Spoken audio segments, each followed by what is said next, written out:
Well, good evening. It's 8 o'clock Eastern Time on a Tuesday night after the storms from the weekend and tornadoes, last night? And yeah, we had some tornado activity in Ohio. It was about 2.5 hours southwest of us. So we're okay here. We know some other folks down in that area that are on YouTube, and we got word from them that they're all fine as well. Somebody did lose their life in the storm. Don't really know anything about it, but just sharing that. Weather has been absolutely crazy this year. We still don't have anything in our garden.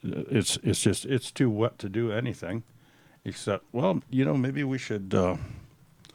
Well, no, there's not enough water for fish. Some of the fields have enough. Yeah. Well, I'm talking about in our garden. Maybe we could grow mud puppies. Just a thought. Anyway, so how is everybody doing?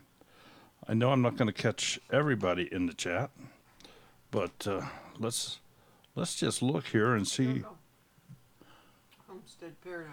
Plant turtles. Plant turtles. Okay. Brandon's Outdoor Adventures. Good evening. Branscombe Farm. Brittany Noel. Built on the Rock Homestead. Country Homestead Preacher. Duncan 1900. How you doing, Brenda?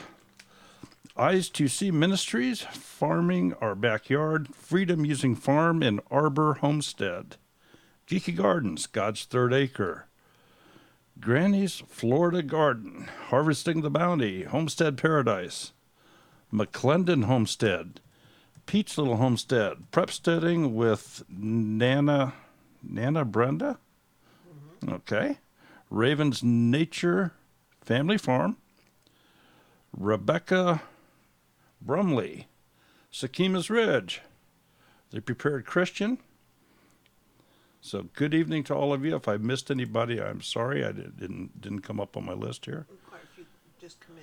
That Everyday Kara, Raven's Nature Family Farm, Beach Family Homestead, Hidden Within Myself, Pine Knot Family Farm. Okay. I can't. I don't have enough volume on your microphone when it's 3 foot away from you. And that's where it's going to stay. Okay. It's a strain to hear me tonight. Oh. God's Third Acre. Definitely prayers for your mother-in-law.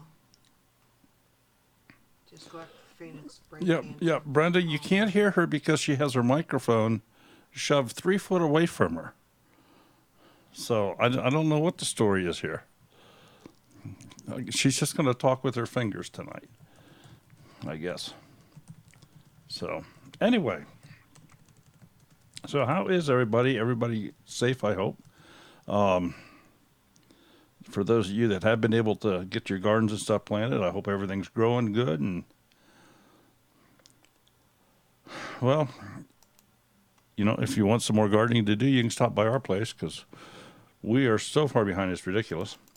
We did have a great trip this past weekend. We started out in Georgia, and we were down visiting Big Bear Homestead. And then, Brenda was there. Yeah, Brenda, Duncan 1900 Homestead was there. And then Sunday we were in Tennessee and stopped by Southern Mama's Coffee Break. And that was interesting.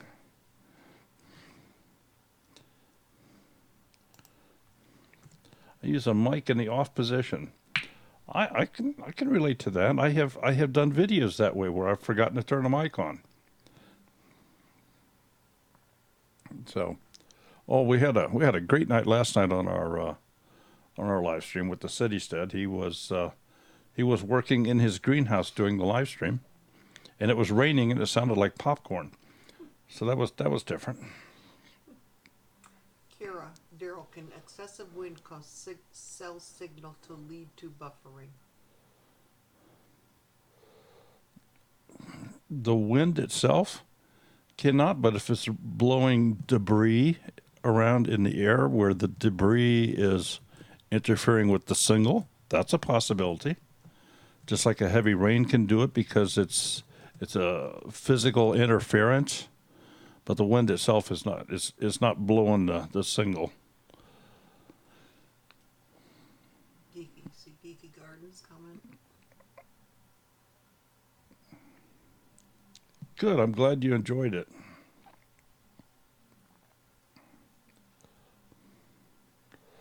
Buffering every live show. Are you talking watching or broadcasting? Built on the Rock Homestead. Are we buffering to you, or are you talking if you're doing a live show you get buffering, or I'm not sure which end of the stream you want to talk on. Premier Hill, your FPS is 30. That's an excellent number to be at. And we're gonna touch on that simply because nobody wrote me any questions this week. There we go, Sky. How do you check your FPS? Representing with Nana Benda. Buffering also. Are you buffering? No, sir. I'm looking over here at our stream going out, and I am not dropping any frames. Well, I'll take that back. Out of over 22,000 frames, I've dropped 16. So, Sky's asking how do you check your FPS? okay, well, let's get into that. And of course, FPS stands for frames per second. And the reason that I put this up was, again, as I mentioned, nobody wrote me any specific questions, but I did get a question this week from a party that says, "Hey, I recently purchased a GoPro Hero 7 Black, and I've gone out and recorded with it, and they set the recording to 4K, 60 frames per second. And when I put it in Filmora, it's playing slow motion." Okay, so let's talk about it for a second. My first question, let me just throw a question out here to everybody. If you are going to a movie, for example, and you're watching on the big screen, now this is not true of 100% of the movies, but the majority of the movies are produced in how many frames per second. That's the picture frames, how many different pictures per second are produced on the big screen movies that we all used to go watch as kids, and now there's very few drive-ins left. So does anybody know what that frame per second is? And we're going to talk round numbers. We're not going to go into exact tenths and hundredths.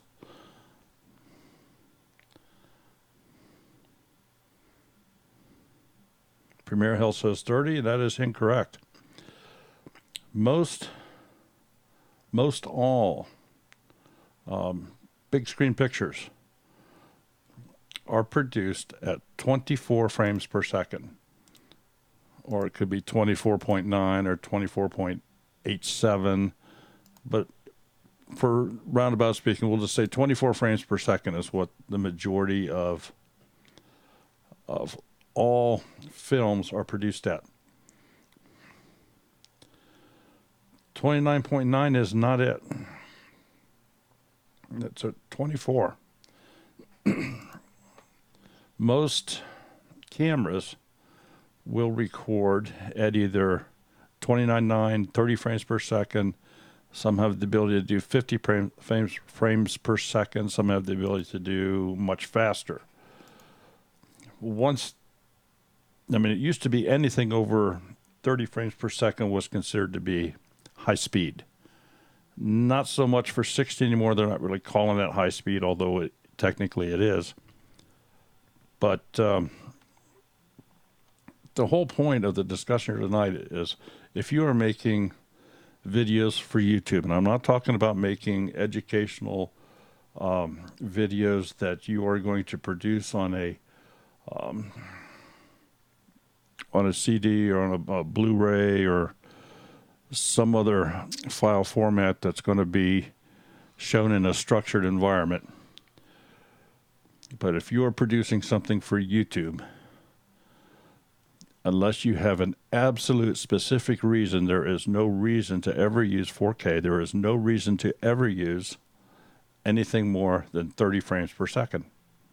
It just, your file size goes up. It takes longer to render the videos. I'm not going to say it's harder. It's just different to edit them, because a lot of your B-roll will more than likely be at 30 frames per second, and now you're mixing frame rates. The reason 60 frames per second is good, in my opinion, is if you have a lot of action, high action shots. In other words, a lot of movement, a lot of, for example, if you were recording, say, an automobile race. White picket fence, gotta go, we have sirens. Okay, yeah, you take care. If you're recording, say, an automobile race where the cars are going by very quickly, if you record at 60 frames per second, you will get more images. There'll be less movement between each image. 60 frames per second slowed down can do some very nice slow motion photography. And what I've, let me get this pulled up on the screen here.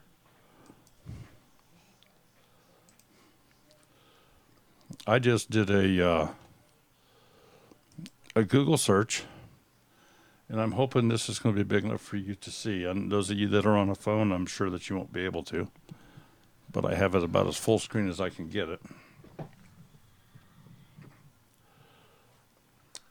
I did a Google search. I said reasons to record at 60 frames per second, and the very first one that comes up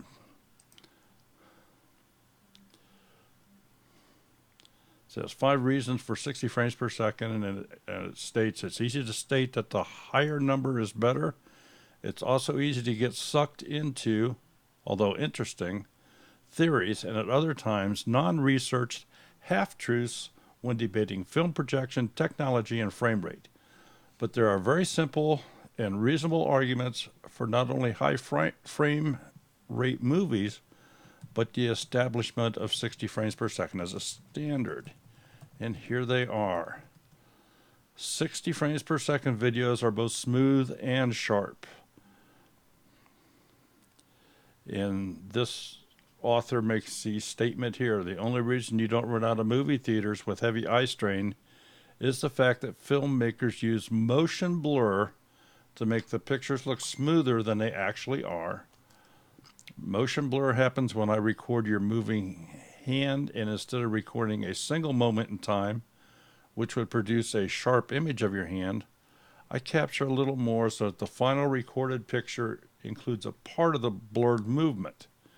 And that, when combined into 24 images, makes it look quite a lot smoother. If you remember, I said 24 is what most all movies are produced at. So, real quick example, they have the motion blur and without motion blur. Almost looks like they shook the camera. They didn't, but that's just the technology that has evolved over the years. Sounds great? Well, not so quick. Motion blur has a huge drawback. It comes at the expense of detail. Try focusing on stuff that moves on screen to get a sharp look. It won't work. In fact, when added motion blur, movies at 24 frames are still too choppy for fast, smooth camera pans.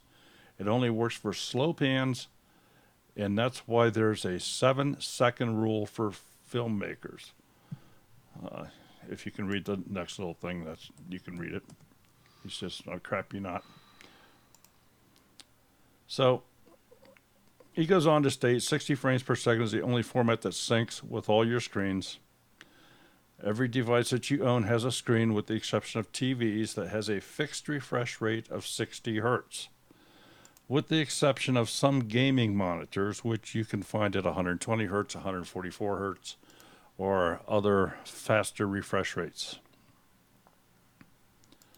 And what does it mean? That means that your screen constantly draws a new image at 1/60th of a second, regardless of what you feed it. If you're a close observer, you'll notice that 60 doesn't evenly divide by 24. And that's a problem. Running a movie with 24 frames per second on a 60 hertz screen will cause the screen to draw a few frames twice in an irregular way that is extremely noticeable. I will disagree with this. I understand what he's saying, and technically he's correct, but you've been watching movies on televisions for years and have probably not ever noticed this. Says you can fix a problem in two ways. You can either replace all your screens with more intelligent ones that can adapt the refresh rate,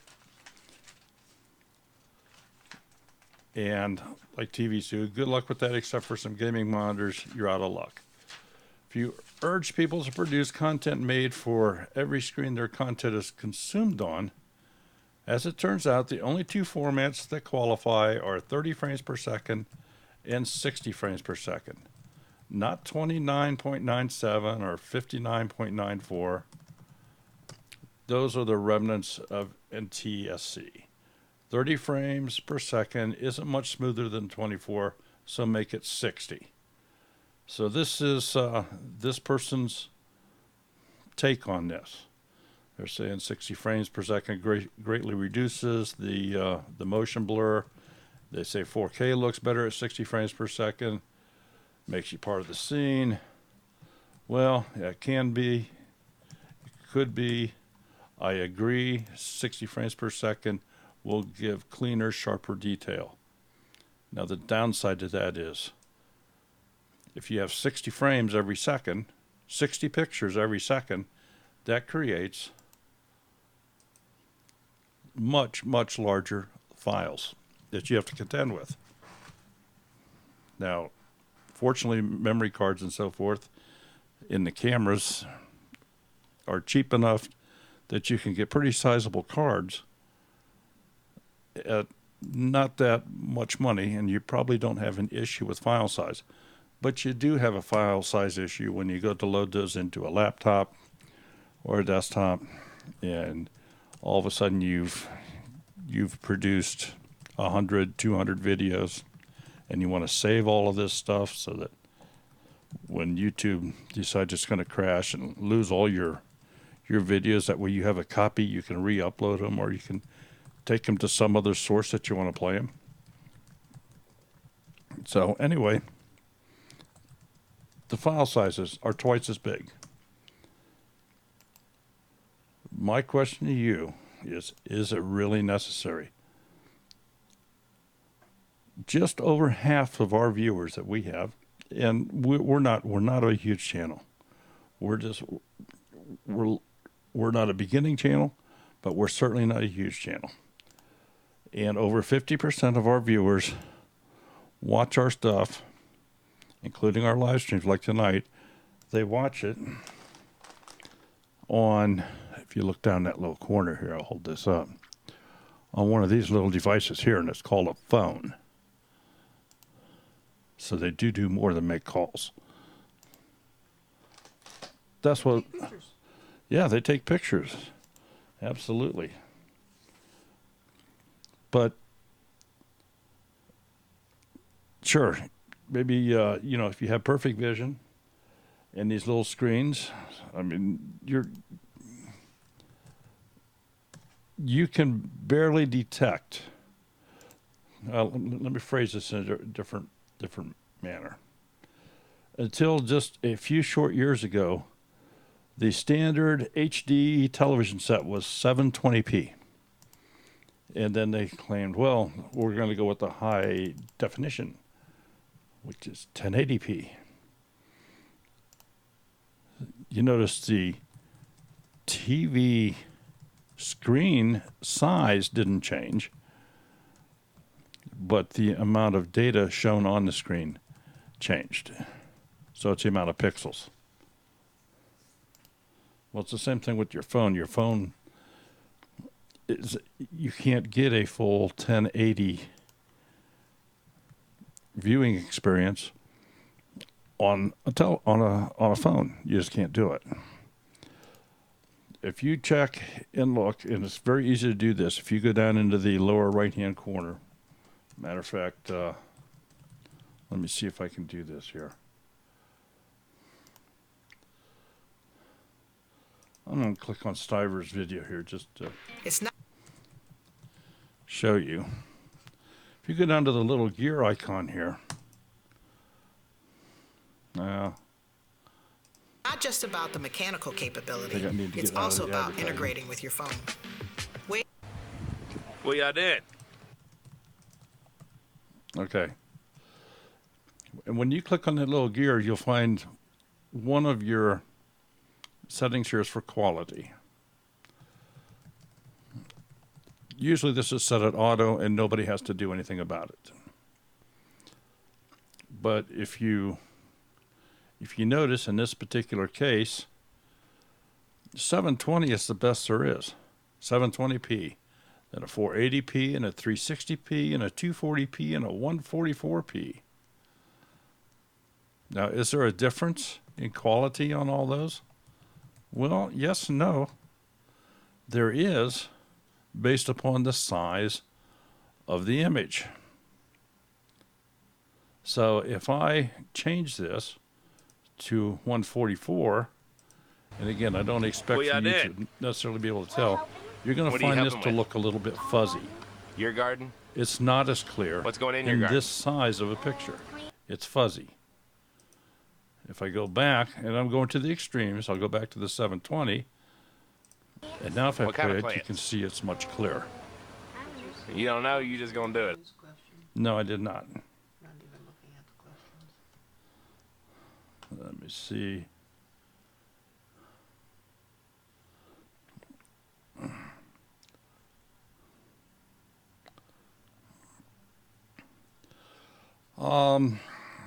Is this just for camera only? No, most. I'm not going to say most. I'm going to say there are phones where you can set the frame rate, where you can adjust 30 frames per second, 60 frames per second. So that's not available on all phones. The majority of phones are going to be recording at 30 frames per second. That's kind of the de facto standard. But then that's only part of the equation. The other thing is the actual screen size. So is it 30 frames per second at, well, here's the different resolutions. 720, 480, 360, 240, 144. Most of your smartphones are displaying the pictures at 360 or 240. That's most of your smartphones. Some of the big screen smartphones, they're at 480. There's still loads of television sets that are just 720p. So what this tells me is that this particular video that they uploaded, the highest image quality you're going to get out of this is 720p. If you look at the stream that we're sending you right now, you should see everything here, the 144, the 240, the 360, the 480, the 720. You should see one more that says 1080, because I am broadcasting tonight in a 1080p format. We don't always do that, but I wanted to do that tonight to illustrate the point here. And you can change these settings on your device right now and see the difference in the quality of the stream that you're watching. Now, I'm also broadcasting at 30 frames per second. So like I say, that's only part of the issue. If I were broadcasting a live show that had lots of movement, again, use an auto race as an example, or maybe an air show with planes flying overhead where they're zooming by. That would be the time to step up the frame rate to 60 frames per second.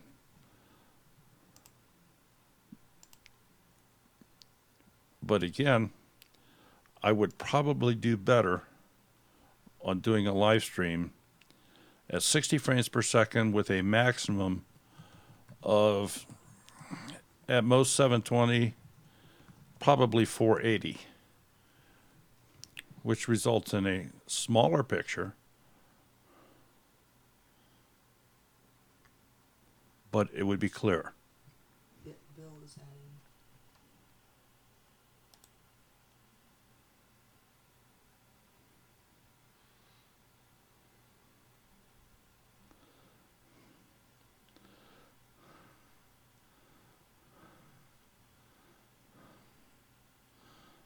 Okay, I'm seeing Bill has put something in here, but I'm not sure where he's at.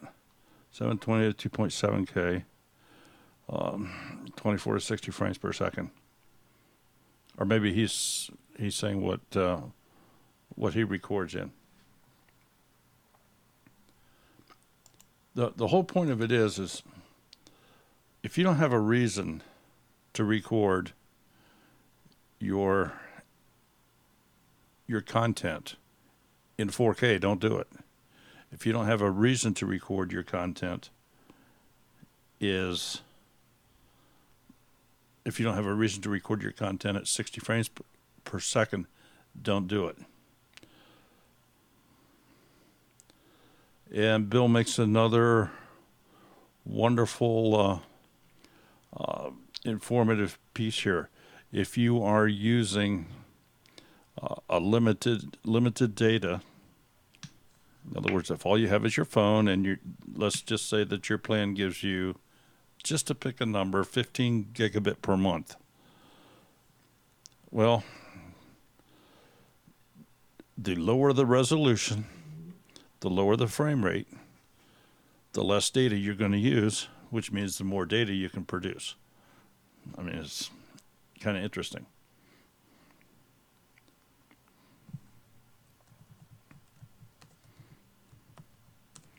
So that's something you can all do right now. You can all go down, click on that little gear icon, click on the quality, and you can see very quickly the difference in the picture quality. Now, the other thing that you can also do, if you're on a laptop or a standalone computer, you're not going to do this on your phone that I'm aware of, but you can actually shrink your picture down.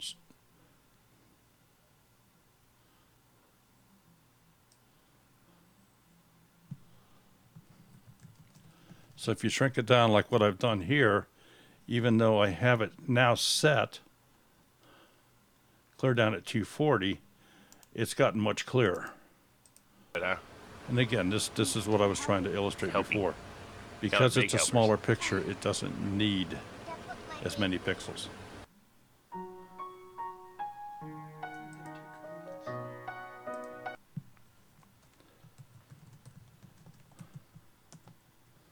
Okay. Bill says I record in 4K 60 unless I need slow mode. 120 or 240. I only upload in 1080 60. I record that high for editing only. Okay, and my thought with that, Bill, is unless you're doing something that you want to be able to slow it down, I just don't see any reason to record 4K. I don't see any reason to record at 60 frames per second unless you have that specific reason that you want to be able to slow down the video for some slow-mo. You have a lot of action in the video scene. If you're ever doing a time lapse, you certainly don't need 60 frames per second. Again, with the exception, you're looking for something with a lot of fast speed.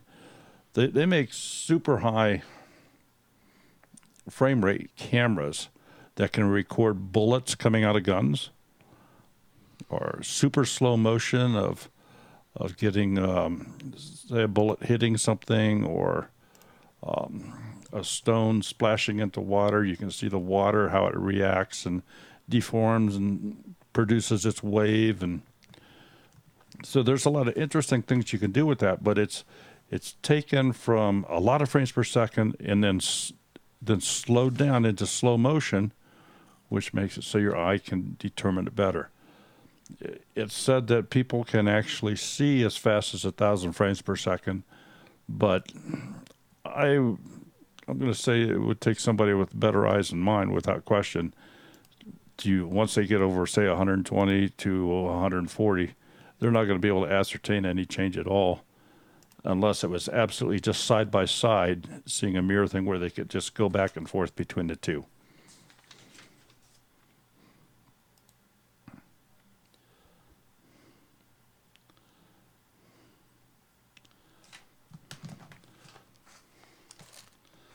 Wow. I see we have our example person in here.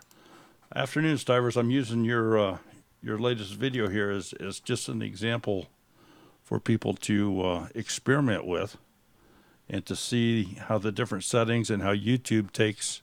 Because when you send a stream up to YouTube, either live or a video for them to redistribute, when they send it out, they are sending it out in all of these different stream formats. So in this case, on your video, they're sending it out in 144, 240, 360, 480, or 720, which tells me that this is a video that you did at 720p, which is a high definition video, and it gives you a nice sharp image on most screens. Where this image starts to fall off is on big screens. If we had a 60, 70, 80-inch television screen that I was watching this on, you would see a noticeable difference between 720 and 1080. A noticeable difference. On the other hand, if I have a little 12-inch monitor, you probably would not be able to ascertain the difference.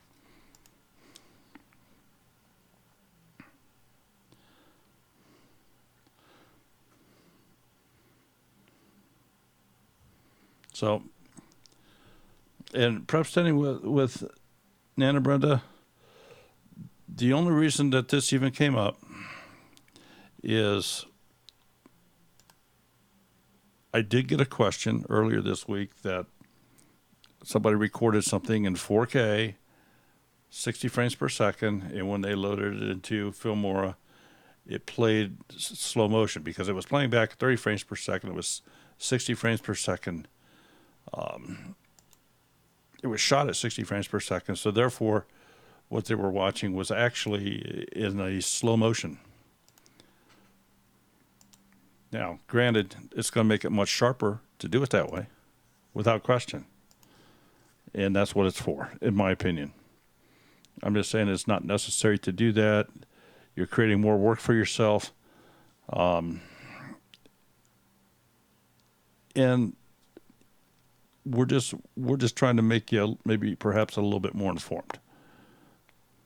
Because you're going to get people that say, especially, I shouldn't say especially, but you're going to get people that say, well, if you're not recording in 4K, you just don't know what you're doing. Well, that's the furthest thing from the truth that could be said. For the most part, if you're recording for 4K, you're like a fool with this money, and you've just parted with all your extra time and energy and efforts.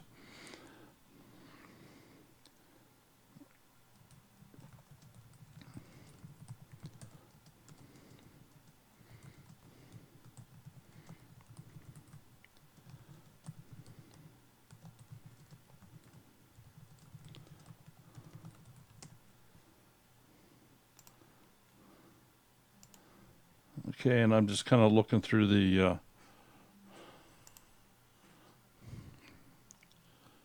screen there.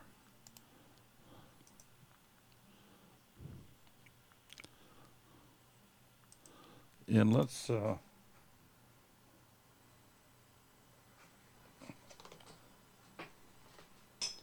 let me do this.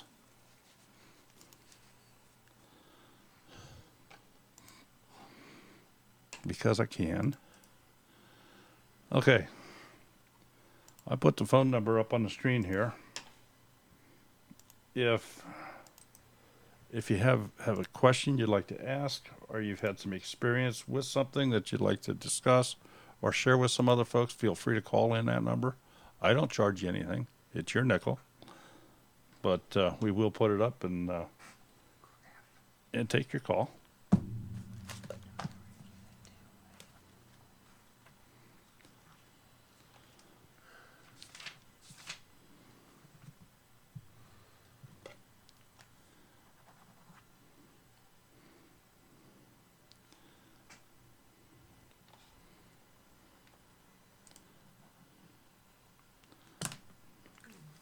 Washington County News Station, thank you so much. Appreciate that very much.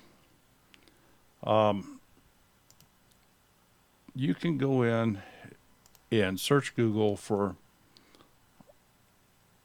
and come up with all of this information. And some things that we just talked about here. For example, how many frames per second can the eye see?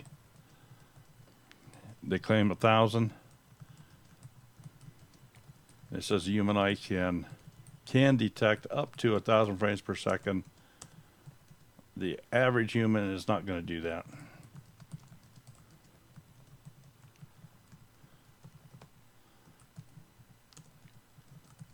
But for everything that we've talked about here this evening, and we can just continue on here, shall record at 60 or 30.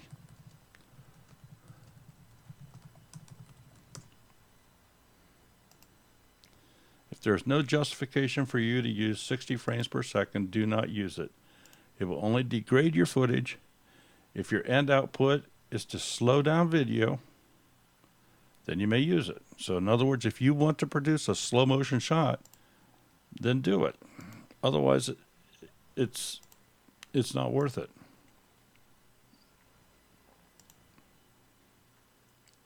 Do not use 60 frames per second if it cannot be justified.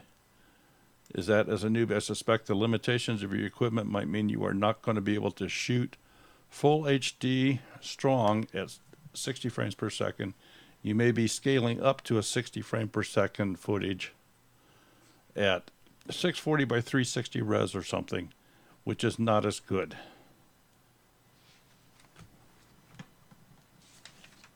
So don't be afraid to look up in Google to in YouTube. I just put in a thing here, shoot at 60p to create fluid, sharp, slow motion video with your DSLR. Well, first thing they talk about is for slow motion. How to make slow motion. How to shoot cinematic slow motion like a pro. 5 tips for filming slow motion. 10 tips for filming slow motion. The best shutter speed for slow motion. And I'm hoping that it's kind of drives it home. If you're using anything over than 30 frames per second, you're doing it specifically for a shot that you want to produce then in a slow motion environment. And you're doing that so that each frame is crisper and cleaner, so that when it is slowed down, it gives a nice sharper image. Stivers, they just got here late. So are we uploading correctly to the 720? I think you're doing fine uploading 720. David, does that mean that we shouldn't use a GoPro Hero 7? Absolutely not. I would set your GoPro Hero 7 to 1080, 30 frames per second, unless you're doing something that has a lot of movement. Again, for example, an automobile race, or even a people race, or something moving quickly. There's Grizzly Adams is in here. Well, Mr. Grizz, how you doing? So whatever you upload your videos to YouTube with, YouTube will rebroadcast them in all the different formats I've just shown you here. I don't know right offhand of somebody that, and I'm going to ask Bill. Bill, do you have anything at a higher res than 1080 for Bill and Rosa?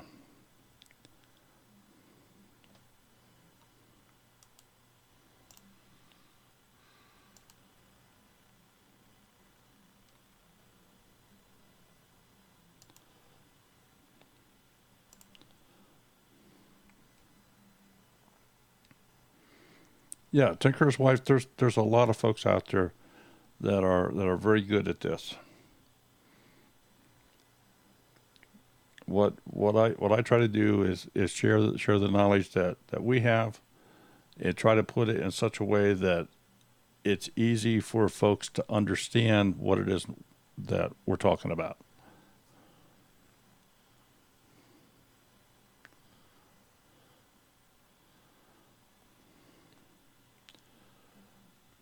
You said something about not mixing frame. I'm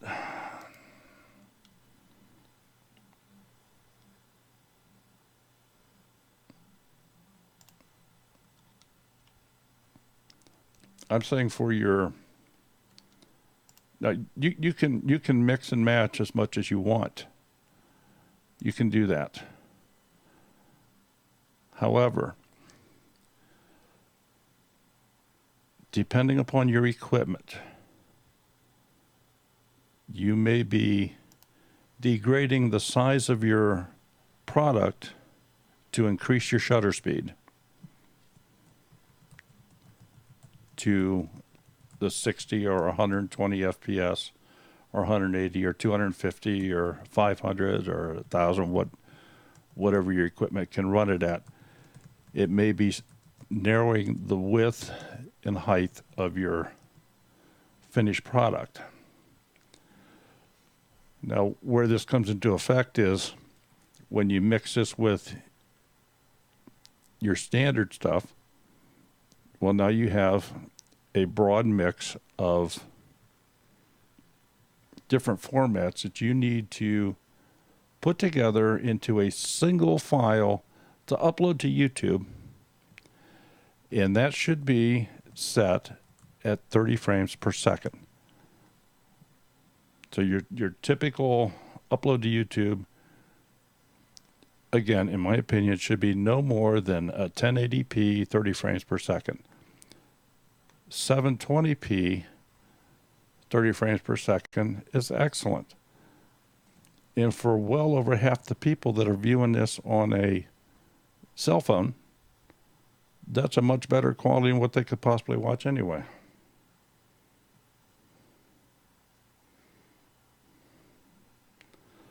Do you have just a quick couple minute thing that you can do that, Bill?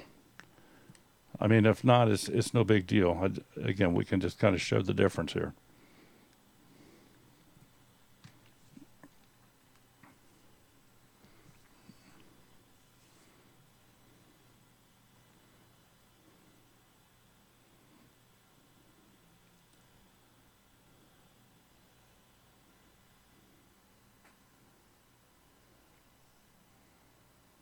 Gosh, I figured I'd have 10 people calling in, and nobody's calling. Because you're over their head. Hmm?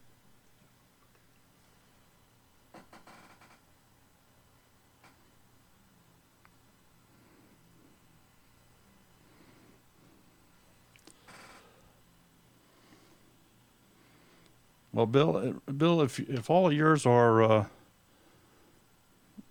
1080, at least I can show that real quick. So let me just do that.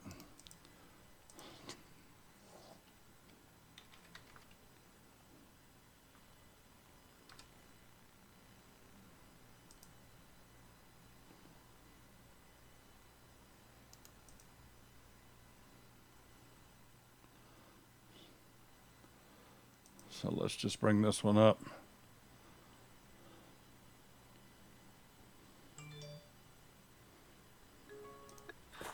Hello, This is checkout copy one. Okay. Now, if you noticed before when we had one of Zach's up, his one as high as 720p, and it was 30 frames per second. Bill uploads his at 1080p, 60 frames per second, which is it's good quality, but you have to have good enough internet, fast enough internet to receive it to get that.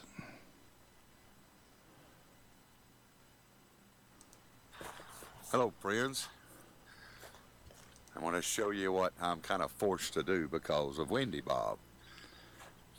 You look in the back of that truck, it's $1,000 worth of fencing material that I've got.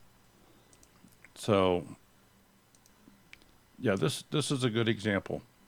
You can see what the 1080p at 60 frames per second will look like, but I would also wager to say that if this were 1080p at 30 frames per second, you could not tell the difference if they were side by side on the typical computer screen. Now, the bigger the screen, the more chances you'd have of noticing that. But on a phone, you're not even getting into these areas. Here's your phone areas. The 480, the 360, the 240, the 144.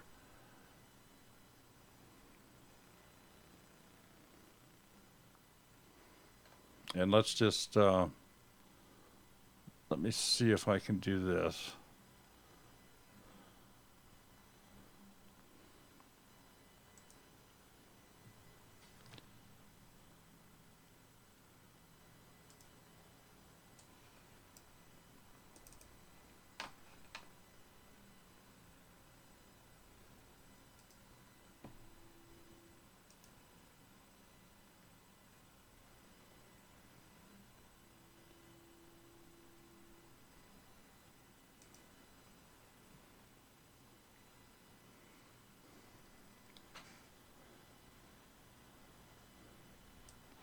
Okay, bring this back over.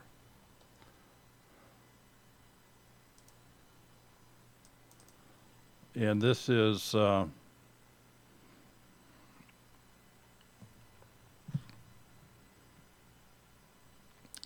live stream that I'm broadcasting right now.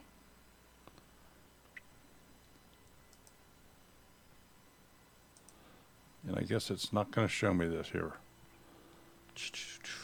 It won't show me this till after the stream. But after the stream, I will see in here all the different ones, all the different streams that YouTube set back out for people to watch. But there's one at 144, there's one at 240, at 360, at 720, or 480, 720, and 1080 in my case. So what we're broadcasting here tonight is 1080p, 30 frames per second. If you go to Bill's video, just for example, his highest quality one is at 1080p, 60 frames per second. So you can go, all right, here's what's interesting. I'm receiving this at 1080p, 60 frames per second. I'm rebroadcasting at 1080p, 30 frames per second. So the best you're going to get is 1080p, 30 frames per second. Does not matter what he uploaded this, because it's just been degraded to 30 frames per second. Tinker's wife has a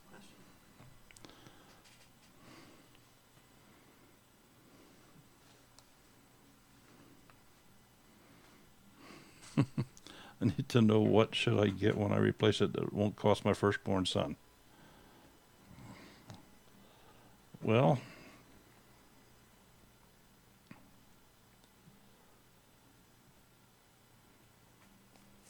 okay. And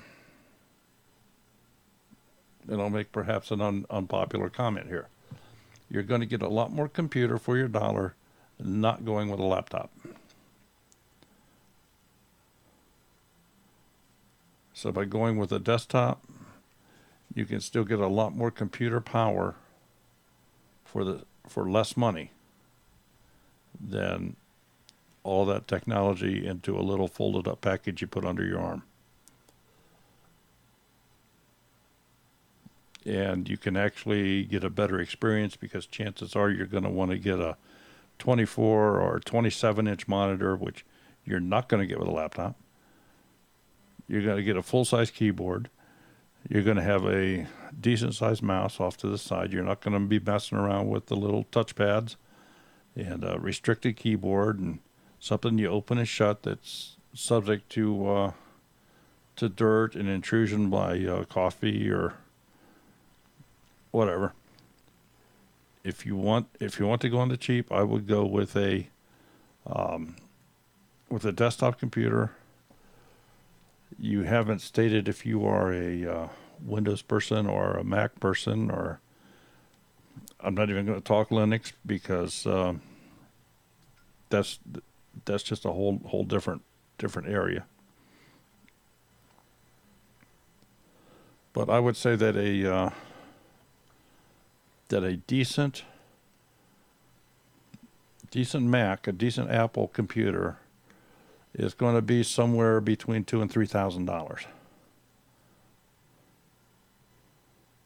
You can get a very decent standalone Windows machine for under $1,000. And if you want to get a pretty good laptop that is going to last you, well, I don't know. The problem is, when you buy a brand new computer, it's already outdated. That's just the way the technology is. The computer that Sherry has and that I have, they are twins. They're just alike as far as our laptops. And they were right in the neighborhood of $1,500 to $1,800 each. But I got them that way because I knew if one broke, we could use the other one. So we had it as a backup. Well, hers broke just, a month ago? Yeah, it only cost me a couple $100 to get it fixed. And a lot of frustration on her part because, we're as bad as the next people. You need to be backing up everything, and we don't do it. We slip. So she lost a lot of stuff because it was a hard drive failure.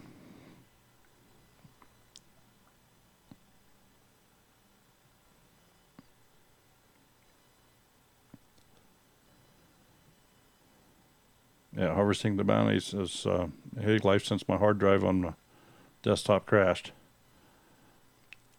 Well, if it was just a hard drive on a desktop, hard drives are relatively cheap. I mean, even if you had to go buy a new version of Windows to put on it, that's $110. Point is, you could be up and running again if it has memory, if everything else works. If it's just the hard drive that went bad, you could, if you have to buy a new operating system because you've lost your old install files or a key or something like that, you can still be up and running for under $150.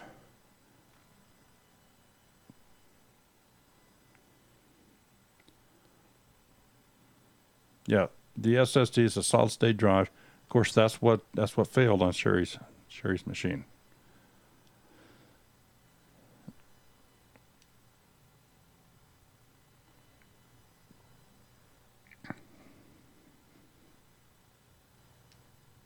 You raid for the hard drives and also external backups. Been burned too many times in the past. Oh, I understand that, Geeky Gardens. Of course, my profession, I dealt with big server arrays and data centers, and so everything was rated. And even if it's rated, we've had crashes where everything's gone.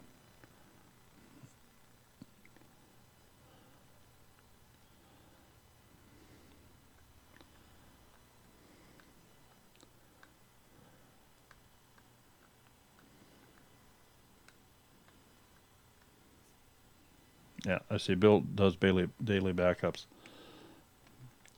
The problem that I have run across, and I'll just share this with everybody out there. The problem that I've come across, you can do daily backups and all that, but that doesn't put your computer back. That'll save your pictures, that'll save your files, that will do all that, but that doesn't put your computer back the way you had it. And let's face it, after you've had a computer for a while, you've massaged it, you've made it yours, you know where everything's at, you know what programs you have on it. It's yours, and you've just kind of formed it in the mold that you saw fit. So even if you have everything, quote unquote, backed up, if you lose that computer, you'll still have a nightmare trying to put everything back together. There are programs out there where you can create an image of your hard drive that can be restored on non-like hardware and work. And those are, it's not the cheapest thing in the world, but they're certainly a lot cheaper than the hassle of not having it.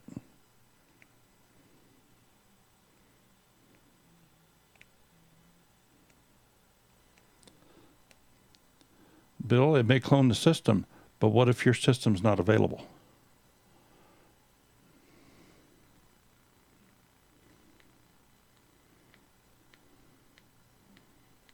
What if your system is no longer available? I don't know how old of a machine that you have, but there will come a time when you can no longer do that. And of course, it's gotten better today than what it.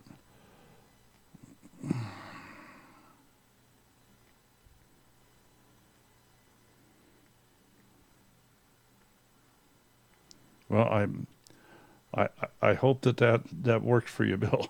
I'm going to caution you. Just a word to the wise. A 10-year-old Mac is not compatible with a brand new $3,000 Mac. They're just not compatible.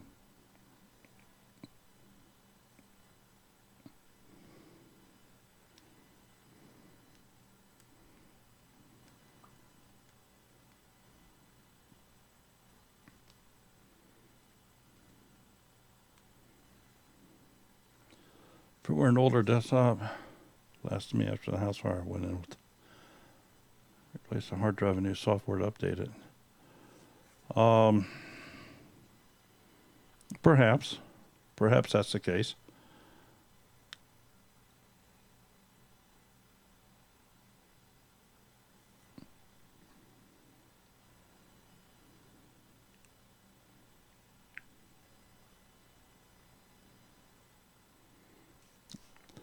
Tinker's wife, what you might try doing is go to that little gear that I've shown at the bottom, like what we have right here, where it says quality. Open that up and drop that down to, say, a 360 or a 240, one of those, and see if that's any better for you, if that gets rid of the buffering for you. Give that a try.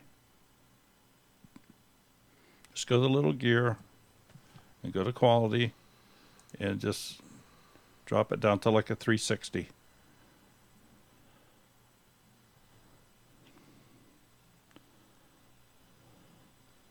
Yeah, Bill, I'm having no problems putting it out, but they might have the problem with YouTube and a lot of the browsers, even though this says on the quality you have it set for automatic,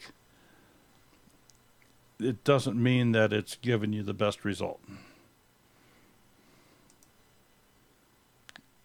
Just for example, I have it set on, for the quality, I have it set on automatic, and it's showing on yours, it's picked it up at a 720 instead of the 1080. I know that I can get the 1080 because I had that just a moment ago because I solidly locked it onto that. But auto sometimes gives it a higher setting than what it can really receive.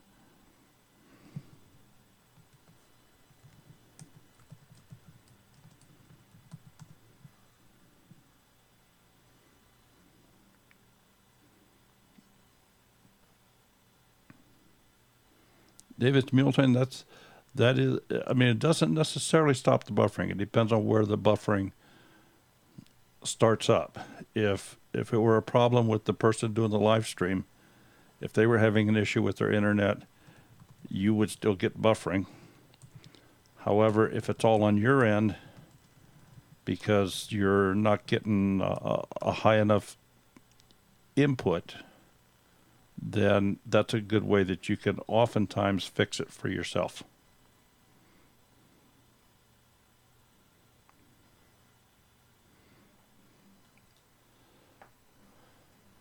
What is annotations? Okay, well, rather than me try to bumble my way through it, let's just see what it says here.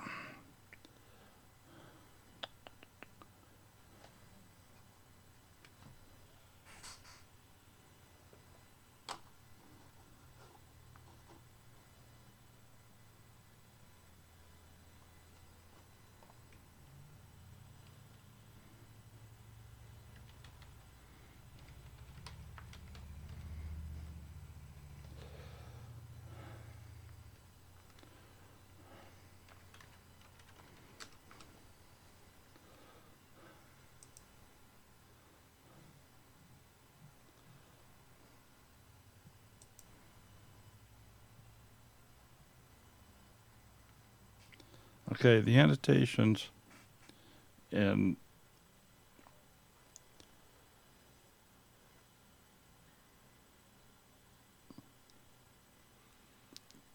it's an overlay. I think that's the easiest way for me to state that. It's not available on all devices, but as it says here, once you've uploaded your video to YouTube, the annotation tool lets you easily layer text, links, and spotlights to your videos. Note, annotations appear on standard YouTube players and embedded players, but they don't appear on YouTube Chromeless players or on mobile, tablet, and TV devices. So it doesn't show up on everything. And I thought this is something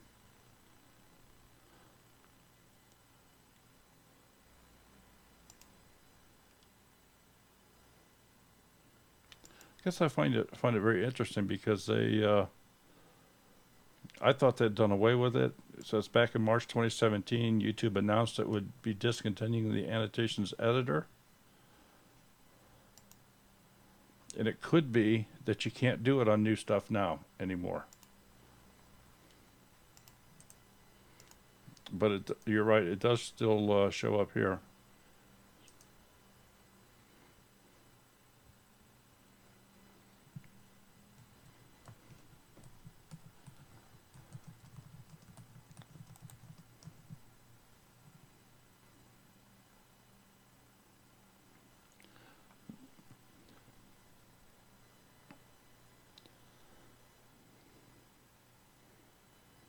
Yeah, Bill, I was pretty sure it was only cards and end screens, but I guess I was a little surprised to see the annotation button still in there. I know it doesn't show up on a phone.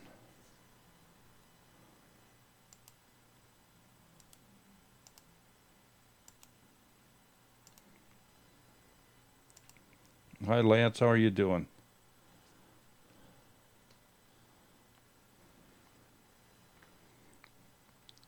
So, I don't know. Did anybody learn anything tonight, or you all think that I'm just an idiot?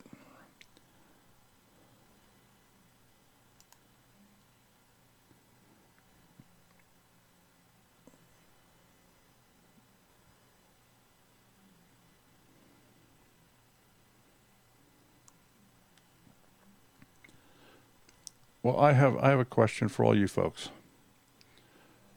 Sherry and I are finding ourselves in a very, very unique situation here. As you all know, we've been doing the Monday Night Live for over 2 years. We love doing that. We have no intentions of stopping the Monday Night Live. Absolutely none.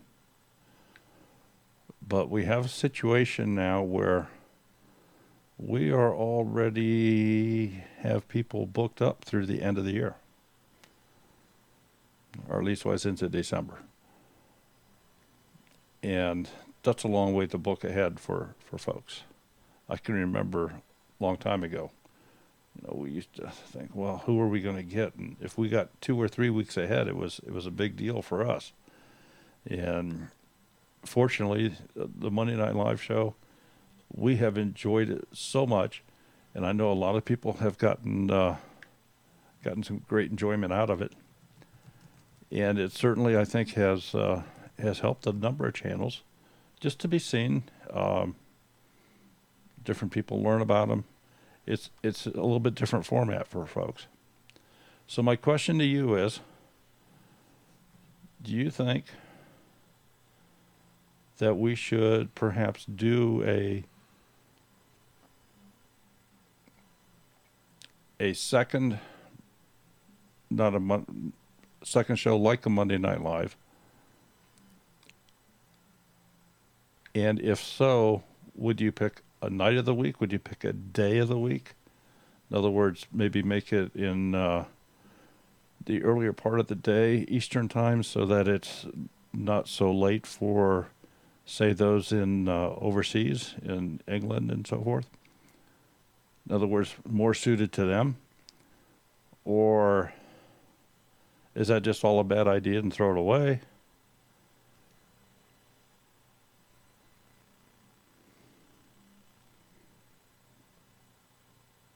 Yeah, Grizz says you may need to double up and have 2 a week. Well, that's what we're kind of asking. Of course, the other part of that is, I think a lot of you folks don't have any idea what goes in behind the scenes of that. To make the promo videos, to research the channel, to come up with conversation. To research them, some of the videos they've uploaded, to see what they've done, so we can sit down and kind of have a conversation.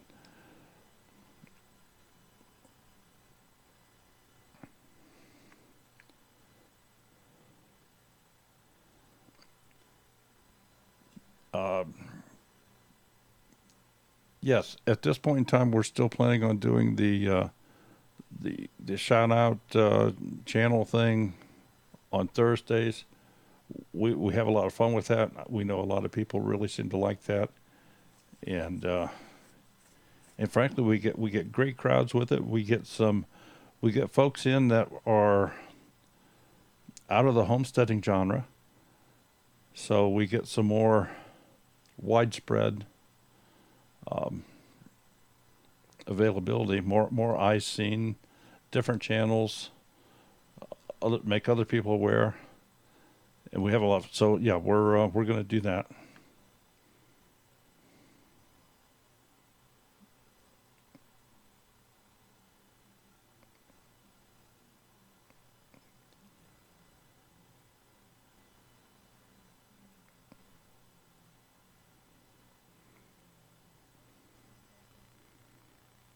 Well, Grizz, I think isn't Grizz 3 hours behind us? I think you're 3 hours behind us, Grizz. It's just after 9 o'clock here now, so you tell me what time it is there. Single dad homesteading. Well, I don't know if you're late. You're here. That's what counts.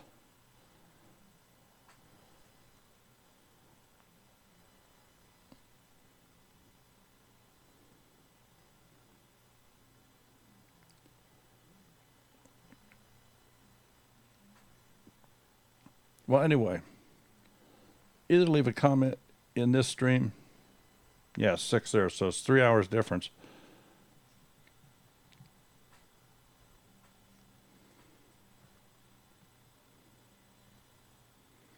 Yes, Duncan 1900. We do. Matter of fact, we have some products here that we need to put some videos together on. Look for another video for the layman skillet. That'll be coming up. I have a security light to do a review on, an unboxing and review. We have some grow bags to do that with. We have some gardening videos coming up. We'll give you a tour of our mud pit in the backyard.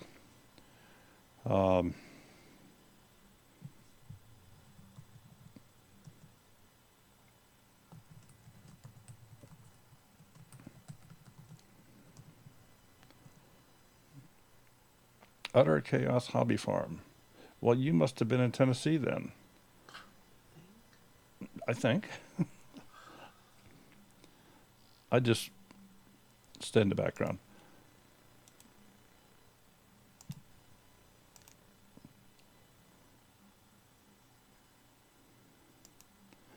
Okay, well, you folks let us know if you think that that's a good idea. I'm thinking about maybe even replacing the Tuesday night show because, I mean, it used to be we talked just about video editing. We talked primarily about Filmora. It was at a time when... She's the one who sat next to me. The tall, skinny one in the Oh, okay. Well, Now you know. she didn't have a name tag on with her channel name.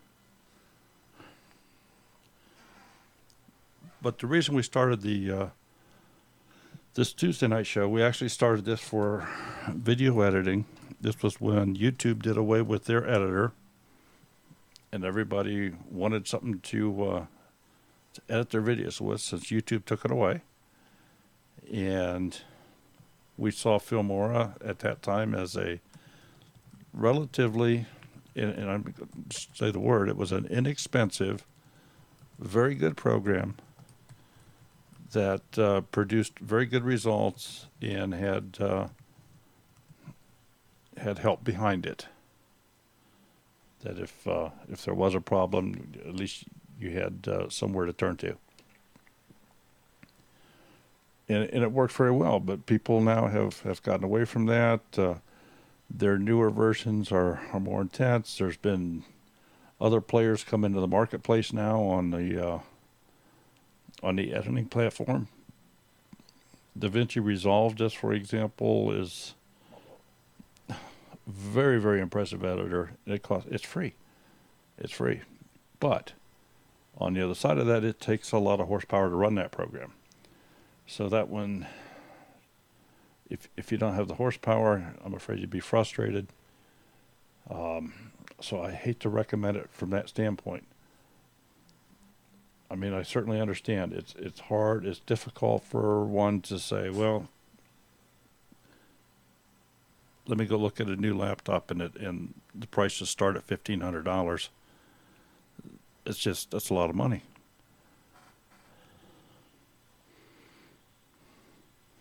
But your $300 ones at Walmart are not going to do the job.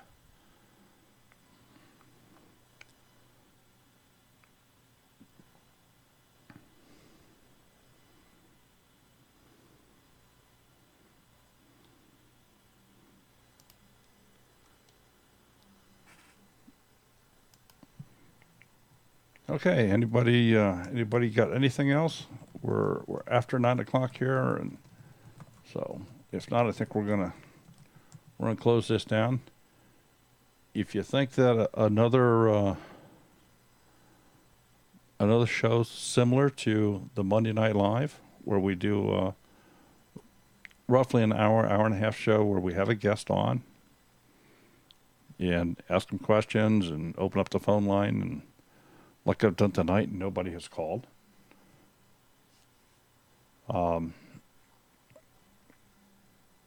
We'll certainly take that into consideration, and I've seriously thought about doing that on the Tuesdays here instead of this program, because we're only getting 25 to 30 people, which is not a lot. I mean, sure, it's great, and I enjoy seeing each and every one of you out there.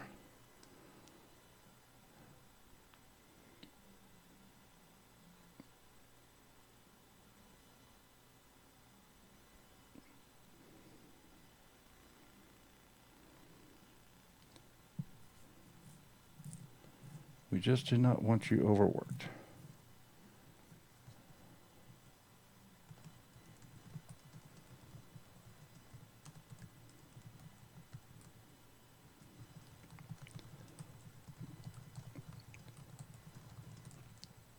Okay, garden makeover. What I have on the screen here that you're looking at is it's a video that was uploaded by Bill and Rosa Off Grid. And the reason that I uploaded is because this video was produced at the resolution of 1080p at 60 frames per second, which is considered, of course, to be not only high definition, but I'm going to say like extra high definition. And when YouTube resends the video back out, they're actually sending out a stream at 1080, a stream at 720, a stream at 480, a stream at 360, a stream at 240, and a stream at 144. Depending upon the device that you are receiving this stream at, you may not be able to get the highest and fastest resolution. Depending upon the speed of your internet, you may not be able to get the highest and best resolution. So the entire question kind of started up, is it worth having 60 frames per second? And it's of my opinion and many others, no, it is not. Is it worth having 1080p? It most certainly is not necessary. The difference between the 720p and the 1080p,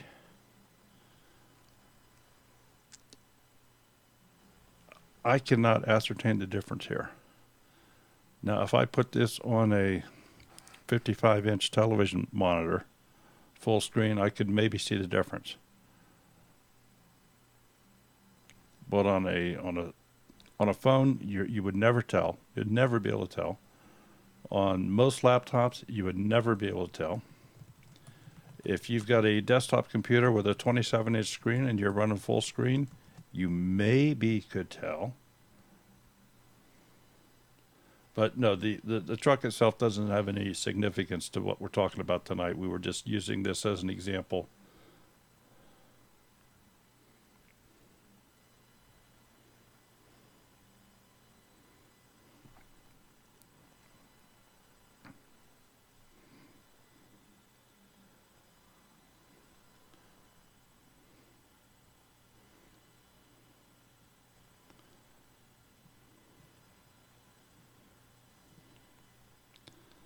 What about a 1.5 foot screen desktop? What, 18 inch? That'd be 1.5 foot.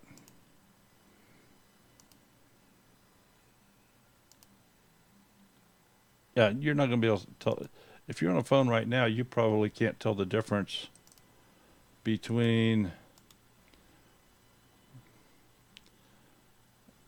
You probably can't tell the difference between 360, 480, 720, or 1080.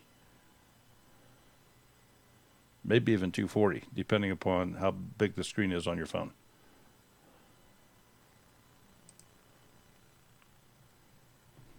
I'm glad you can tell, B. Mr. Cool, on what size screen can you tell this on?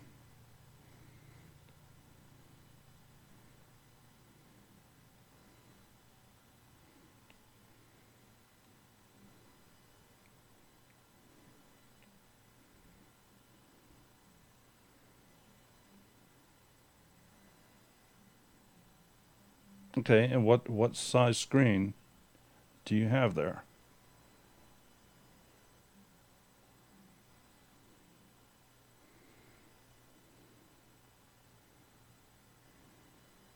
(18-inch). Okay, yeah, that's a pretty good size screen. But when I make the change here, as I just said, if you're looking at it from our live stream, you're not going to be able to tell the difference because I'm not broadcasting at 60 frames per second.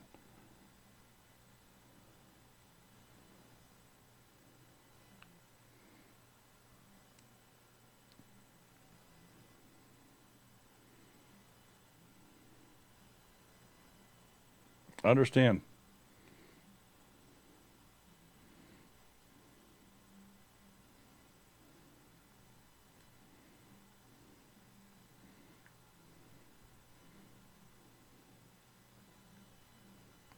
Yeah, I can broadcast at 60 frames a second, but I choose not to. It's the extra overhead and stuff.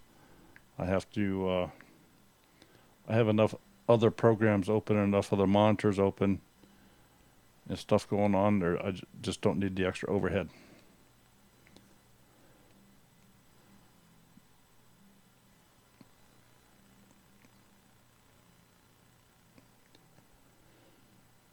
Okay.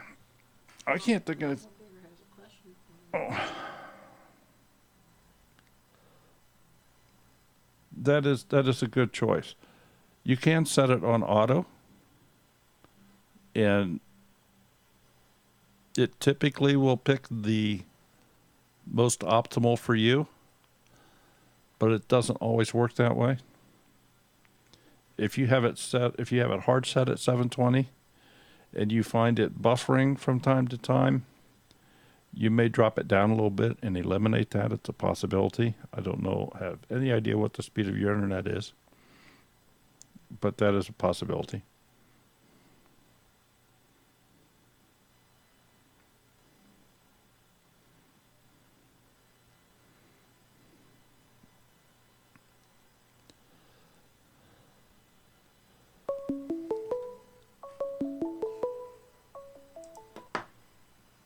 Hello, this is Daryl. Who's calling, please? David from David's Military Homestead. Does it make you feel better that somebody called? Well, absolutely it does. I wasn't sure the phone was working or not, so. It's my nickel. It's your nickel. Yes, sir. Yeah. My question to you is 16 gigabytes of RAM enough to run that DaVinci program? It is. Okay. However, let's go a step further. What do you have in the way of graphics card, of a GPU? Well, I'm not sure. I got to look into that. Tiger Direct has a computer, a desktop for sale for $249. It's a Dell Optiplex i5 with 16 gigs of RAM, and I don't know about the graphic card in it yet, but it runs at 3.2 gigahertz in the processor. Okay, well here's the other thing that you have to be aware of. I mean, the i5 is a good chip from Intel, no question about it. But there's a whole different string of numbers after that i5. So it could be a quad core. It is. It's quad. Okay. That much I know. And if it's, but the graphic cards I don't know about. Yeah, if it's running the Intel graphics, it would probably be a little bit on the slow side. And I can tell you right now, it's going to be a little bit on the slow side anyway with DaVinci. I'm running an AMD processor here, the 8-core with 16 gig of RAM, and it taxes it pretty good. Okay. I've got a GTX graphics card with 8 gig of RAM on top of that. So, and it taxes it pretty good.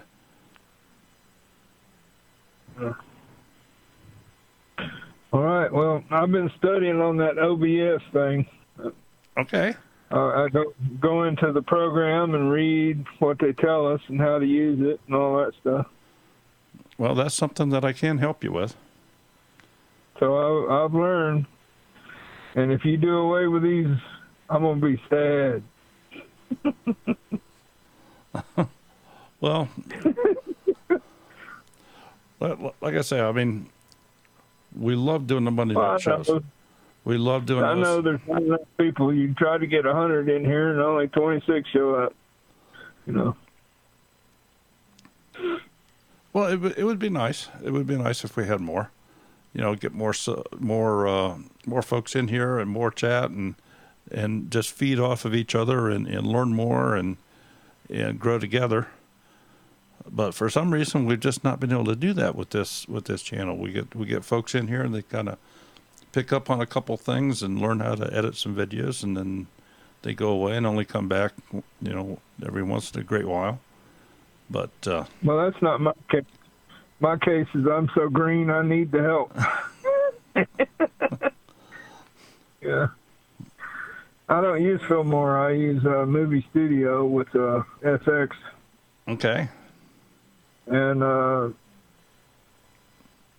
Filmora stuff didn't help me any, but the other stuff did, you know. Okay. Well, I look at it from the standpoint, if you learn one program in the editing that will help you with other editing programs, because there's a lot of similar things amongst all of them. Yeah. Yeah, what was the hardest thing for me is you can't, when you split in the timeline and you delete the thing, it won't go away. It loops. You have to crunch it. You have to push it in that program that I'm using. Okay. And I'm not familiar with the program that you're using. Okay. It's Movie Studio Platinum 15. Okay. Like I said, I'm just not familiar with it. I've never used it. Okay. Well, I'm learning. And the Filmora, yeah, I guess I could say it did help me some because it was similar. You know, some of the things were similar. Yeah. That's why I say if you learn one program well, you can take things from that program and apply them to any other program, and it will make the learning curve easier on any other programs that you use. And that's why I tell folks, I said, okay, sure, we use Filmora. A lot of folks use Filmora. A lot of big channels use Filmora. They do it because it's... Okay, I got a real important question to ask you. Okay. Where on paint.net do you set your megabytes? When you go to resize a picture and you set it at 1280 and 720, where do you go to set the megabytes below 2 megabytes? Okay. Let me open that up and I can show you here.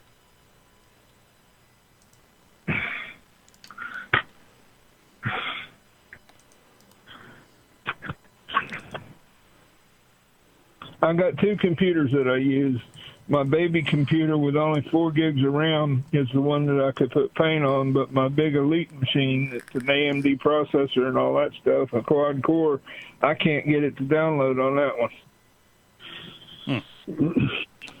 This is a PNG picture that, let me see what the size is. This is already at 1280 by 720. If you notice, the resolution here is 71.96 pixels per inch. Okay. Okay. By lowering this number, that will lower the file size. Okay, so... Yeah, but how do you get it below? Where do you read the megabytes?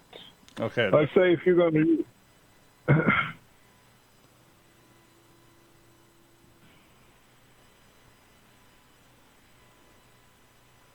like, say, YouTube says that some of their pictures, like, say, if you're going to use one for yeah, it tells you the picture's too big for your thumbnail. Correct? Right. Okay. Right. So you can, and that's what I'm just... Is this going to tell me? No. View. Bill said you just showed it.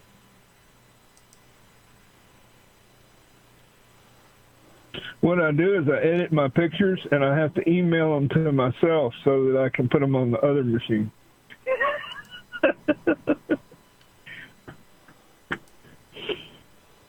Okay. This particular picture is 1.59 megabyte as a PNG picture.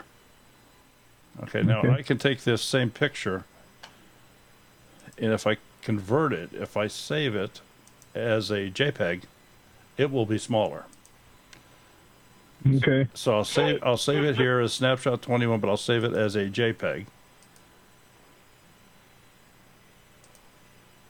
And I'll save it with as best as it possibly can. So now when I come in here, the JPEG is only 775 kilobyte. Okay. So half the size. That's typically the easiest way to get it down. There are other ways you can reduce that size. You can come in here to your adjustments, and you can reduce this size. The problem is when you do this, and I'll just do it here now. And I'll go to extremes. I'll just say 25, and I'll say OK.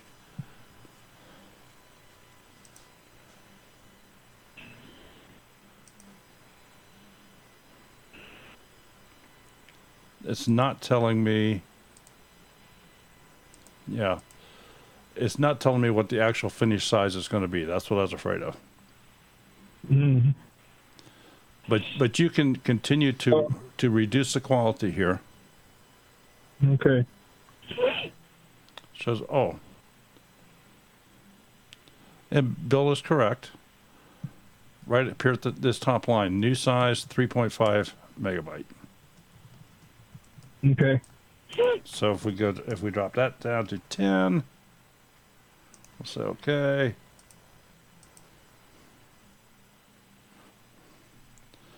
Well, Bill, that didn't change. Maybe because I haven't actually saved it yet.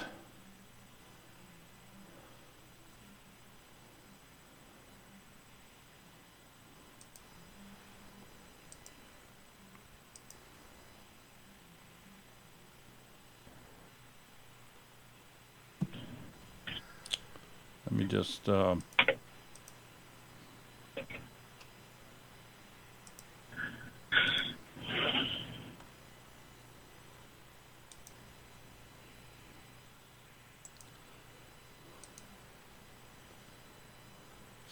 interesting. All right, stayed the same. So anyway, that's how you do it. You reduce your size right here in your image on your resize and the resolution. Okay. Okay?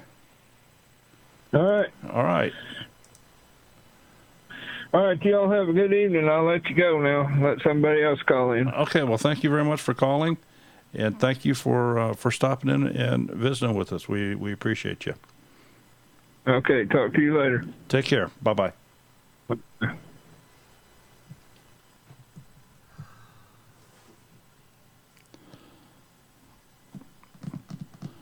Okay, folks, I think we're going to call it an evening. Thank you all for being here. Had a good time, and hope if nothing else you maybe learned something. I always learn something from you guys, so it's only fair if I get to pass that back to you. With that, we hope to see everybody Thursday, 5 o'clock Eastern time. I guess we're going to start. And everybody take care. Have a wonderful week. Thank you for being here. Bye-bye.